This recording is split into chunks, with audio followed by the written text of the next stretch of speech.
Alright guys, welcome back to the channel, welcome back to another video.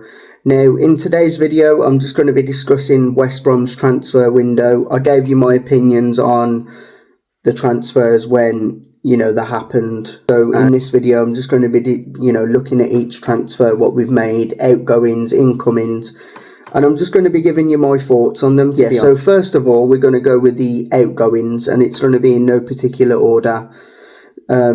The first player we're going to discuss is Caleb Taylor. Now, it happened quite late on, and I'll be honest, I'm a little bit disappointed with this one, because I did think that this season would be Caleb Taylor's breakthrough season. He featured a lot in the friendlies, in the cup game against Fleetwood, and I did genuinely believe it would have been his breakthrough season this season, especially with us only loaning Paddy McNair, who I'll talk about later, only loaning Paddy McNair for a short term. I thought if McNair left, it would have been a good opportunity for him to step in, but obviously we made other signings, which I will discuss. But yeah, I'm a little bit disappointed with that one, because I thought he was going to, like I said, I thought he was going to develop into a first team player, even if he was on the bench. But I trust Corbehan and what he's done. Maybe this loan to Wickham is a good thing for him. The next outgoing, Matty Phillips, fans' favourite. I absolutely love Matt Phillips. When he was fit, he was probably one of the best wingers in the league. Sometimes he was unplayable at times, but I think the thing for him is he obviously got a lot of injuries, and he was getting on a little bit, and I think although he was a good servant to the football club, I think it was the right thing to move him on personally. I think this season, I don't think he would have got as many games, and he had to go out to Oxford to get that, I believe. And to be honest, it's a fresh challenge for him. I saw him get injured in their game yesterday. Not sure how serious it is, but I'm hoping it's not, because I do want him to do well. Obviously not when he plays us, but I really like him, and I was very sad to see him go, but at the same time I think it was the right time for him to leave. Outgoing Brandon Thomas Asante left to Coventry City. Now, again, I'm not really too disappointed with this one. I liked Asante, I liked his work rate, but I think as a striker, your job is to put the ball in the back of the net, and he was our top goal scorer. He hit double figures and everything like that. However, there was so many opportunities in games where he used to just frustrate the life out of me. It was easier to score some of the times where he missed the chance, or for example, and I just don't think he was as clinical as he could have been. Obviously, it's a massive profit for us. I believe we went for around 4 million or something. We paid 300,000 from Salford, and he was a lower league player, so it wasn't, we can't be too harsh on him, because he's come from the lower leagues. He's still learning his game. He's still fairly young, but in all fairness, I think it was right to move Brandon Thomas Asante on, especially for that sort of money. Connor Townsend moving to Ipswich. I like Connor Townsend. I gave him a lot of stick at the start, and he wasn't actually that bad. He was okay. He was aging a little bit, and for $1 million or whatever it was, I wasn't too disappointed with this one either. I'll be totally honest with you. Now we move on to Okay Yokuslu. I was very disappointed. He was probably my favourite player at West Brom, and I just loved the guy. He was so good. He was such a brick wall in that midfield. However, again, he was coming towards the end of his contract. He couldn't really play for over 60 minutes at one point. He was starting to struggle. I started to notice, and yeah, I'm really, really sad he's gone. But for 1.5 million or whatever it was, he wanted to go home. He wanted to go back to where he lives, basically, and all his family live. You can't really blame him. He was coming towards the end of his contract. He would have left next year anyway, but he would have got, the difference is we wouldn't have got anything for him. On top of that, he was a massive, massive earner, so getting him off the wage bill was very important to us. Again, I will reiterate that I am so disappointed about him leaving, but it had to be done in my opinion. The next outgoing, which I was disappointed with as well, because I believe last season he was our player of the year, and that is Cedric Kipre, left for a free transfer to Reims in the French league. Now, I think if he'd have signed a contract like last year, we could have got a decent fee for him. He was an absolute brick wall at the back last season. As soon as he came back from his loan, he was absolutely fantastic. Carlos Corbejan. And it seems to be every time a player goes out to Cardiff, they come back a better player.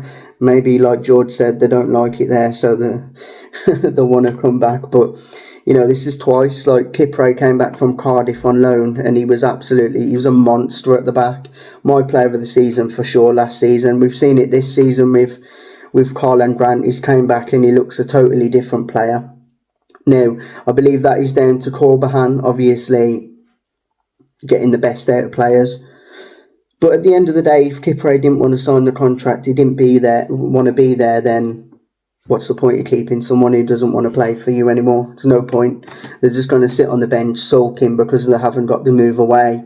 He was probably a decent earner, so probably good to get him off our books. My disappointment is, like I say, I would have liked him to sign a new deal because he was a monster at the back last season, player of the season, but he didn't want to stay, so what's the point? Now, the next one, Josh Griffiths, gone out on loan to Bristol Rovers. I'm happy that he's gone out on loan because when we signed Wildsmith, it was going to be very difficult for him to get in the team.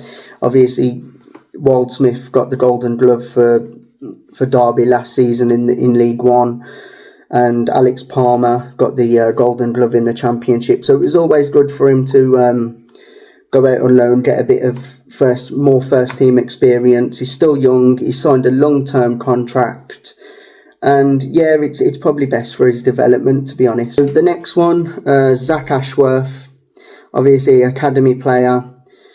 I'm not too fussed about it. He moved to Blackpool on a permanent deal. Not too fussed at the end of the day. I don't think he would have got in the first team, you know, with Hegem at the moment. He's an absolute monster. And, you know, it's good for his development, for him to go out and play regular football. So I'm not against this one whatsoever. The next one, Fall, joined Wrexham for 500,000 with a 20% sell-on clause. Again, I'm not too disappointed with this one, I'll be totally honest. I don't think he would have got in the first team. And he's going to get regular football at a decent side, to be honest, who could potentially be up in the Championship next season. So I think it was the right move for him, right move for us, and he's going to get regular football. And if he does come good and Wrexham end up selling him for 4 million, we'll get like 800k. I'm just giving you an example. I'm not saying he is going to go for 4 million, but you know, we'll get 20% of the transfer, so it's not bad business overall, I believe. The next one is the juicy stuff.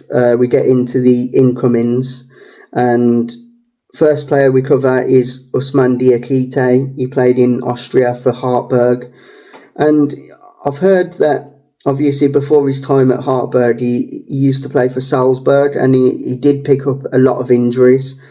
We haven't seen him feature too much. I've seen him play against Birmingham, and I'll be honest, he didn't look that good. He kept giving the ball away.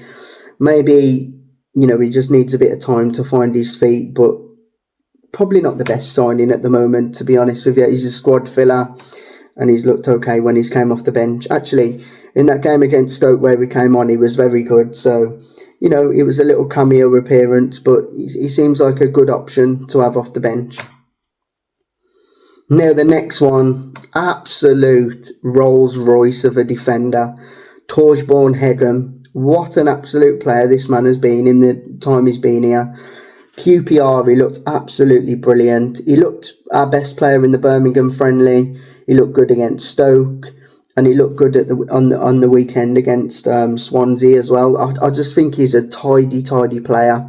You know, we signed him for £400,000. What an absolute bargain that is. He's just so relaxed on the ball. He's an absolute giant and an animal. I absolutely love him. He's probably one of my favourite signings this so far. Well, yeah, from what I've seen so far this season, he probably is my favourite signing. He's just absolutely brilliant. Now the next one, Joel Wildsmith from Derby. I'm surprised they let him go, to be honest, because you know, like I mentioned, he got the Golden Glove last season with them in League One, and he's a good backup keeper. And, you know, for a free transfer, we strengthened our goalkeeper position, so you can't argue with it. The next one, Paddy McNair.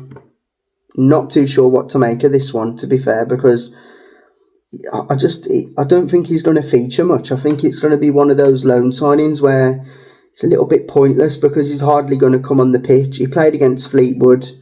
He looked okay, and to be honest, Paddy McNair isn't a bad player, but at the minute he can't get in the team ahead of the likes of Ajayi and Bartley. But again, he's a good backup option to have, but I just think it might be a little bit of a pointless loan because I just don't think he's going to get in the team. Devante Cole, son of Andy Cole, absolute legend. And to be honest with you, I wasn't against this signing. I think he's what we lack up front. You know, he's a big player. He can find the ball. He can find the back of the net. You know, he's quite a physical presence as well. He's quite quick, quite a mobile striker. I don't think he's going to start. And I don't know if you saw his interview. He did say that whenever he does get the chance to be called up on, he will take it. I know that today he played in a PL2 game against Stoke and he scored, I think he scored 2 goals, to be honest. Was it 2? Yeah, 2 goals, I think. And, you know, he's a good option to have from off the bench. Luca Frabotta, again, haven't really seen loads of him, but against Stoke on his little cameo appearance, he looked absolutely brilliant. You know, he made a few tackles. And, you know, he just gives that bit of competition and versatility because he can play quite a few positions, I believe. And, you know, from what I have seen of him, he seems like a half-decent player. Like I say, against Stoke in his little cameo appearance, he looked good. And I think he'll be good for us when he does get his chance. But it's about getting in the team now. And he did reject QPR to come to us. And he was a free transfer. I'm not sure how they did it because he was still in contract. But we managed to get him for free, which is always a bonus. The next one we're going to be speaking about is Lewis Dobbin. And I'll be totally honest with you, I haven't been impressed with him so far. He looked absolutely awful in that first game against Fleetwood, what he played in the Cup. He didn't look good whatsoever. He's came off the bench a few times, and again, he hasn't really impressed me. But I do hope that sooner rather than later, he's going to, you know, step it up a little bit and do what we got him for, you know, take on a man and create a few goals and stuff like that. This is not me hating on any of the players, by the way. I want them all to do well. I'm just giving my opinion, and at the moment, I just don't think Lewis Dobbin's been that great so far. Next one, I've got a feeling he's going to be an absolute shithouse of a midfielder. Juris Rakic from Sisula in the Serie B League. Now, he's a good replacement for Okay Yokuslu. He's got some similarities to him. Came on yesterday, and I actually think he looked very good when he came on. He nearly got a debut goal. This is the man, by the way, who once had a £93 million release clause in one of his contracts. Not sure where it was, but he's got some pedigree, this lad. He's played for some outstanding teams, and I remember him being linked with Man United before. I'm not sure what happened with the transfer, but this one, I've got a feeling he could be a really, really good signing for us. Obviously, he's on loan and there's no obligation to buy, but he does look like a decent player, and I reckon this season he's going to get a few goals, he's going to rattle a few cages. He just, like I say, he looks like an absolute shithouse of a midfielder. Callum Styles, I'm happy with it. I've heard a lot of good things and bad things from him. Barnsley fans are saying he's got a very bad attitude and this, that and the other. But from people who don't support Barnsley, they'll tell you that he's a very versatile player. He's young, he's got time to develop. And to be honest with you, we signed him for $700,000 from Barnsley. And I think that's an absolute bargain. You know, he's 24 years of age. He's going to have a resale value. You know, if he has a good season this season and gets a few goals and assists, boosts his value straight away. And that's what I've liked about this window. I think we've signed players who have got an actual resale value. And I've been really impressed with the scouting because it's not all been from around like UK based signings. It's been overseas. Obviously, I know Styles isn't, but I'm just giving you an example. But yeah, I'm happy with the signing of Callum Styles. He can play in the cam position, he can play left back, he can play pretty much loads of positions, and he's going to be a good option for us, not only if we want to make a sub, but if we want to change tactics in games. So it's a good option, I think, for Carlos Corbejan.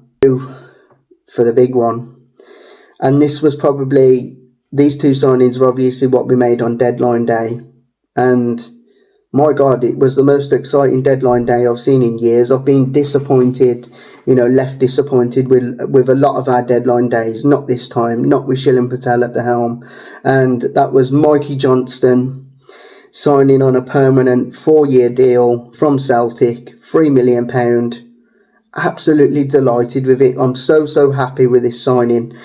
And you can't fault it whatsoever. It shows intent from Shilan Patel. He was one of our best players last season, and to get a permanent transfer, he's still, like I keep saying, none of these players who I've mentioned are really that old. Again, Mikey Johnston, he's still fairly young. He knows the club. He was brilliant for us last season. And when I saw that there was an opportunity that we could have got him back, oh my God, I was so happy.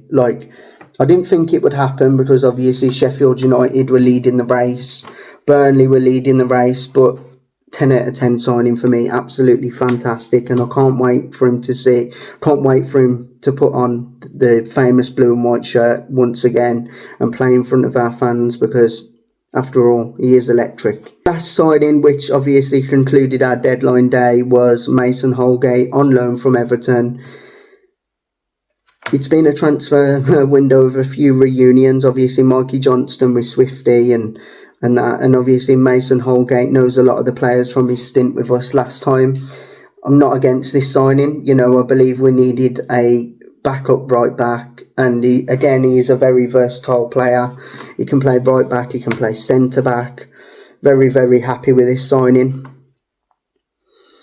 So just as a conclusion for this transfer window, overall, I would give it a 9.5 out of 10. It's been an absolutely solid transfer window.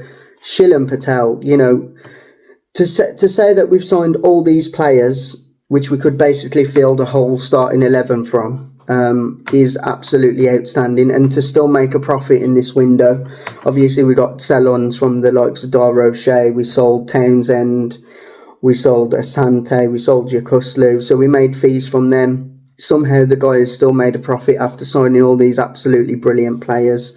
What a businessman. I just want to say, not watching, but I just want to say a massive thank you to Shilan Patel, because I believe with these transfers what we've made is put us in a very strong position to get promoted this season. We've got an owner that backs us and cares about the club, an owner what backs the manager.